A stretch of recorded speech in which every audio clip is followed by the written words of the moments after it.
নমস্কার। যুক্তি তর্ক সঙ্গে অর্কয় আপনাদের স্বাগত। আপনাদের সঙ্গে আমি অর্কপ্রভ সরকার। 2011-এ ক্ষমতায় আসার পর আস্তে আস্তে তৃণমূল তাদের একটা জনভিত্তি তৈরি করেছে। কিভাবে তৈরি করেছে? যে প্যাট্রন ক্লায়েন্ট রিলেশনশিপ। তৃণমূল যারা করে কেউ আদর্শের জন্য করে না, কারণ আদর্শটাই তো দলটার নেই। যে সিপিএম বিরোধিতা করে তৃণমূলের জন্ম, সেই সিপিএম কার্যত বঙ্গ রাজনীতিতে এখন এসোসিয়েট যে শক্তি, সিপিএম এর হয়তো তার থেকে একটু বেশি শক্তি। তাই সিপিএম বিরোধিতার বিষয়টাই নেই। আর তৃণমূলের নির্দিষ্ট কোনো নীতি আদর্শ ছিল না, সিপিএম বিরোধিতা থেকে জন্ম। তাহলে যে জনভিত্তি তৃণমূল তৈরি করেছে তার মূলে আছে দেওয়া নেওয়া। আমি তোমায় পাইয়ে দেব, তুমি আমাকে ভোটটা দেবে। আর এলাকায় এলাকায় লুম্পেন বাহিনী তৈরি করেছে। আপনি বাড়ি তৈরি করবেন, সিন্ডিকেট থেকে মাল নিতে হবে। আপনি বাড়ি ভাড়া দেবেন, জানাতে হবে। আপনি দোকানঘর করবেন, নজনা নিতে হবে। একেবারে মসৃণ সিস্টেম। যে কাউন্সিলর আগে ফুচকা বিক্রি করত, সেই কাউন্সিলরের এখন বড় বড় গাড়ি, ফি বছর দুবার বিদেশে যায় সপরিবারে। কোনো রোজগারের সুনির্দিষ্ট উৎস নেই, কিন্তু লম্ফ ঝম্প তাম ঝাম বিরাট। এরাই হচ্ছে তৃণমূলের সম্পদ। ওই যে লুম্পেন প্রলেতারিয়েত, তারা এই সরকারটাকে রাখার জন্য বদ্ধপরিকর। কারণ রুটি রুজি কা সওয়াল। সেই পুরনো খেলাটাই তৃণমূল এবার আবার খেলতে শুরু করেছে। এবার সফল হওয়ার সম্ভাবনা কম। দেখুন, পুলিশ ছাড়া তৃণমূলের অস্তিত্ব নেই। পুলিশকে আপনি নিউট্রাল করে দিন, দেখবেন লেজ তুলে পাড়াবে তৃণমূল। পুলিশ যদি তৃণমূলের প্রতিও এক অবস্থান, অন্যদের প্রতিও এক অবস্থান নিয়ে একটা নিরপেক্ষ অবস্থানে যায়, কি দশা হয় তৃণমূলের শুধু দেখবেন। ওই যে বললাম, পুলিশ ছাড়া কিছু নেই। নির্বাচন কমিশন এটা জানে। নবান্ন 14 তলার সঙ্গে সিভিল অ্যাডমিনিস্ট্রেশন এবং পুলিশ অ্যাডমিনিস্ট্রেশনের একটা বড় সংখ্যক আধিকারিকদের একটা নেক্সাস। সেই নেক্সাসও দেওয়া নেওয়া, pump posting, post retirement benefit, উপদেষ্টা পদপ্রাপ্তি, বড় বাংলো, মোটা টাকার সাম্মানিক, সবই আছে। এরা চাইছে এই সরকারটাকে রেখে দিতে, তাহলে করে কমে খেতে সুবিধা হয়। কমিশন এই ইকোসিস্টেমটাকে ভেঙে দিয়েছে, অনেকটাই ভেঙে দিয়েছে, পুরোটা হয়নি। আমার ধারণা দিদিমণির উপদেষ্টাদেরও কমিশন এবার হয়তো নবান্নে যেতে বারণ করবে, যতদিন না নির্বাচনের ফলাফল প্রকাশিত হয়। আর এই পদগুলো তো কোটারমিনাস। যদি সরকার বদল হয় তাহলে এই উপদেষ্টা পদ ফলগুলোর কোনো ভ্যালুই থাকবে না। কোটারমিনাস, সঙ্গে সঙ্গে তারা রিজাইন করবে। আর যদি থেকে যান তখন আবার আসবে। কিন্তু নিরপেক্ষ, অবাধ, শান্তিপূর্ণ নির্বাচনের স্বার্থে কমিশন যে যে পদক্ষেপগুলো নিয়েছে তাতেই ঘুমড়েছে দিদিমণি। শুভেন্দু অধিকারী, শ্রমিক ভট্টাচার্য একটা বিস্ফোরক অভিযোগ করেছে।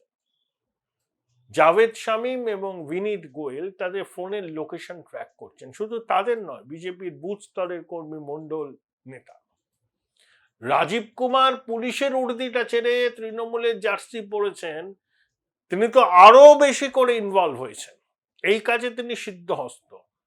নিজের মেধাকে তিনি বঙ্গেশ্বরীর সেবায় লাগিয়ে দিলেন।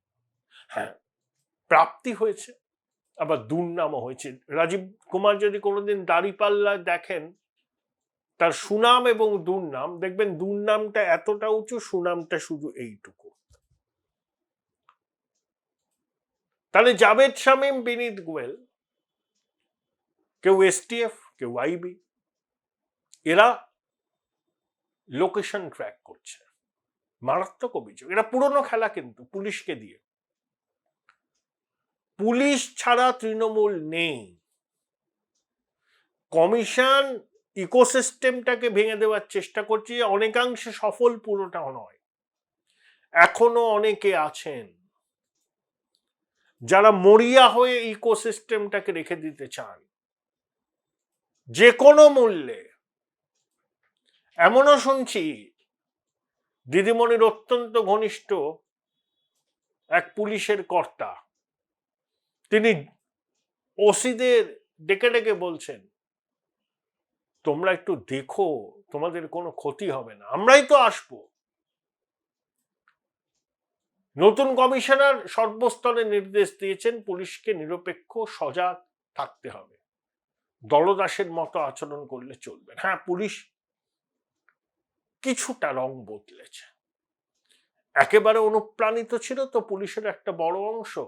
কমিশনের রুলের গুতোয় নতুন পদাধিকারীরা আসায় তারা কিছুটা নিরপেক্ষ অবস্থান নিয়েছে। শাসকের কাছে সেটা মোটেই স্বস্তির বিষয় না। তাই কমিশন যে আধিকারিকদের দায়িত্ব থেকে সরিয়েছে, যারা ভোটের কাছে থাকতে পারবেন না, দিদিমণি তাদের এমন এমন জায়গায় রেখেছেন, আইবিতে, সিআইডিতে, এসটিএফ এ, যাতে দিদিমণির উদ্দেশ্যটা সাধিত হয়। এই যে লোকেশন ট্র্যাক করার যে অভিযোগ, মারাত্মক অভিযোগ, এই কাজে রাজীব কুমারদের পেশাদারি দক্ষতা প্রশ্নাতীত। তিনি অফিসিয়ালিয়ার পুলিশ নন, কিন্তু তিনি এখনো দিদিমণির দক্ষিণস্থ, এবং এই ইকোসিস্টেমটা রাজীব কুমার খুব ভালোভাবে চেনে। উর্দি ছাড়লে কি হবে, তিনি তো ইকোসিস্টেমের অংশ। তারই তো ইকোসিস্টেমের লোকজন হচ্ছে জাভেদ শামীম, বিনীত গোয়েল। সুষ্ঠু অবাধ নির্বাচনের জন্য কমিশনকে আরো কিছু পদক্ষেপ নিতে হবে। দেখুন, এবারের নির্বাচনটা না বাংলার রাজনৈতিক এবং সামাজিক ইতিহাসে ভীষণ গুরুত্বপূর্ণ। খাদের কিনারে দাঁড়িয়ে আছি আমরা, খাদে তলিয়ে যাব কিনা সেটা 4 মে বোঝা যাবে। কিন্তু আমাদের একটাই দাবি কমিশনের কাছে, নির্ভয়ে মানুষ যেন গণতান্ত্রিক অধিকার প্রয়োগ করতে পারে। আপনি যদি তৃণমূলের সমর্থক হন, নির্ভয় করবেন। আপনি যদি বিজেপির সমর্থক হন, সেটাও নির্ভয় করবেন। বাংলায় যেন ভোটে রক্তপাত না হয়, মায়ের বুক ফাটা আর্তনাদ যেন শোনা না যায়, বিরোধী দলের কাউন্টিং এজেন্ট, পোলিং এজেন্টদের যেন বার করার অভিযোগ না ওঠে। এগুলো কমিশনকে এনশিওর করতে হবে, কারণ তৃণমূল সেই পুরনো খেলা খেলার চেষ্টাই করবে। খুব মরিয়া হয়ে গেছে, খুব মরিয়া, মরণ কামড় দেবে। ভোটের আগের একদিন খুব গুরুত্বপূর্ণ, ভোটের আগের রাতটা খুব গুরুত্বপূর্ণ। বিরোধী দলের ভোটারদের বাড়ি বাড়ি গিয়ে তাদের পরিচয়পত্র কেড়ে নেওয়া হয়, শহরেও হয়, গ্রামাঞ্চলেও হয়। গণনার আগের দিন বিরোধী দলের কাউন্টিং এজেন্টদের বাড়িতে থান পাঠানো হয়। 2021 সালে মনে নেই গণনার পর কি হয়েছিল? 52 জন বিজেপির কর্মী খুন হয়েছিল। খোদ কলকাতার বেলেঘাটার বুকে অভিজিৎ সরকারকে কি নৃশংসভাবে খুন করা হয়েছিল, সেগুলো আমরা ভুলিনি। পঞ্চায়েত রক্তের হোলি খেলা হয়েছে, এখনো কিন্তু ইতিউতি সংঘর্ষ, দুপক্ষরই রণংদেহী মেজাজ। সিও দপ্তরের সামনে বেলেঘাটার এক কাউন্সিলর তাণ্ডব করছে, স্পর্ধাটা দেখুন। পুরনো খেলাটা আবার খেলতে শুরু করেছে, সেই ধমকানি চমকানি, সেই পুলিশকে দিয়ে থ্রেট করা, বিরোধী দলের এজেন্ট হয়ে বসবে না, নির্বাচন কেটে গেলে বুঝে নেব, আমরাই তো আসবো। এই যে থ্রেট কালচার, এই যে থ্রেট কালচার, এটা অল পারভেসিভ এই বাংলায়। আরো সতর্ক হতে হবে কমিশনকে। আমাদের একটাই চাহিদা, ভোট হোক অবাধ, ভোট হোক উৎসবে লাভ হয়ে, তাতে জনদেবতার রায় যারা পাবেন তারা মসনদে বসবেন, মানুষ মেনে নেবে জনদেবতার রায়। সবাইকে মানতে হবে, কিন্তু জনদেবতার রায়টা প্রকৃত কিনা সেটা তো যাচাই করতে হবে। জনদেবতার রায় যাতে প্রকৃত প্রতিফলন হয় সেটা নিশ্চিত করার দায়িত্ব কমিশনের। বিরোধী দলনেতা বিজেপির রাজ্য সভাপতি যখন এই অভিযোগটা করেন, কমিশনকে গুরুত্ব দিতে হবে, খতিয়ে দেখতে হবে এই অভিযোগের সারবত্তা আছে কিনা। যদি সারবত্তা থাকে ব্যবস্থা নিতে হবে। পুরনো খেলা আর খেলতে দেওয়া যাবে না। অনেক খেসারত দিয়েছে বাংলার মানুষ শাসকের এই পুরনো খেলায় খেলতে দিয়ে। এবার অন্তত সেই খেলা বন্ধ করার জন্য যা যা করণীয় কমিশন সেটাই করুক। বাংলার শুভবুদ্ধি সম্পন্ন মানুষ কিন্তু এই পদক্ষেপগুলোকে সমর্থন করছে। যতই খোকাবাবু পিসিমণি আর্তনাদ করুন, কমিশনের বিরুদ্ধে বিষোদ্গার করুন, তাতে বাংলার সাধারণ মানুষ এটাই বুঝছে যে তৃণমূলের পালে বাঘ পড়েছে, কমিশন ঠিক জায়গাটাতে ধরেছে বলে পিসিমণি এবং খোকাবাবু যুগ্মভাবে আর্তনাদ করছেন। আমার সব কিছু নিয়ে নিল কমিশন।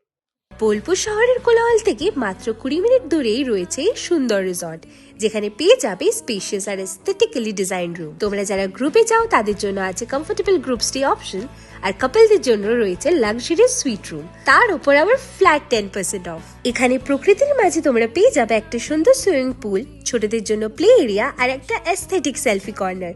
প্রপার্টিটা পুরোটাই পেট ফ্রেন্ডলি, আর এখানে আছে অনেক কিউট ছোট ছোট র্যাবিটস। সকালের ব্রেকফাস্ট থেকে ডিনার পর্যন্ত পেয়ে যাবে একদম হোমলি কমফর্ট ফুড, যা এক কথায় অসাধারণ। বেঙ্গলি কুইজাইনের সাথে সাথে পেয়ে যাবে চাইনিজ আর নর্থ ইন্ডিয়ান অপশনও। বিকেলে বনফায়ারের আলো, বন্ধুদের সাথে আড্ডা আর খোলা আকাশের নিচে গ্রাম বাংলার হাওয়া, পুরোটাই এক অপরূপ অনুভব। তাহলে বলো তোমরা কবে প্ল্যান করছো এই পিসফুল এসকেপটা? And don't forget to follow miss cupcake for more such travel updates.